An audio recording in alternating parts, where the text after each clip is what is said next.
อยากเนี่ยก็บ่กินหมูกระทะจำอยู่ผู้เดียวเท่านั้นนะ ซื้อหมูกระทะมาสู่ยายกินยายเราบอกออกกล่อง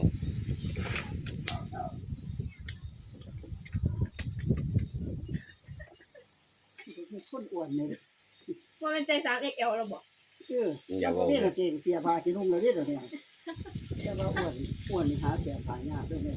จอยเขาก็ว่าลินยาอ้วนเขาก็ว่าแดกบ่เศร้า จอยแต่จอยจากน้อยนะโน้ย เนวิวจักสิเอาจังได้ชีวิตคนเฮา คนเฮาบ่มี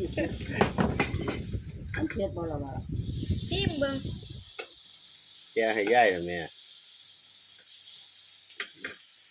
น้ำคือบ่เดือดปุ๊บ มันบ่ทันเดือดเนาะทานมันก็มีบอกว่าบ่ขึ้นต้องหันมันน้ำใส่มัน ยายคีบกินเอาเด้อร้านบ่ดูแล แล้ว แล้ว มันกินไปโล กิ ด นไปกินมันโลดเด้อ ย่างหมดก็ย่างหมดกินไปโลด วิวว่าตับสุกแล้วนี่ ง่ายของง่าย ตับดิบ นั่นเขาก็กิน โอ้ลืมบ่ขาตั้งกล้องมา เมื่อเขากินอันนี้อันกินอันกุ้งละลายนะ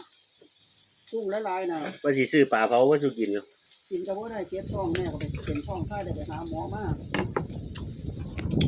แม่มันก็มาเต็มท่าหลายบาท กินเบิดได้ยาย เสียท้ายน้ำมัน แซ่บ อยู่มืดมือมืดเล่นบ่ความสุขของเจ้าของบ่ ตะเกียบยายว่าธรรมดาเด้ตะเกียบเรา ความสุขของเจ้าของ เล็กขีบเลยของยายวิวด้วยบัน ความสุขของเจ้าของเฮ็ดไป ส่วนวัยรุ่นลอยรั่ว สวานหอดหาชิ้นโทน ว่าโอ้ยผู้งามได้ดิท่านมีผู้บ่าวได้นี่จบม.6ได้เขาสิให้เอาผัวเนี่ยเรียนจบเราให้เอาผัวไรนี้เลยบ่มาอยู่ไก่สิมาแบ่งกับมรดกไรนี้เลย ไปตะคายกันทิ้งไว้นี่แท้ จากโลบ่นี่ซื้อมาย่านเพราะกันบ่อิ่ม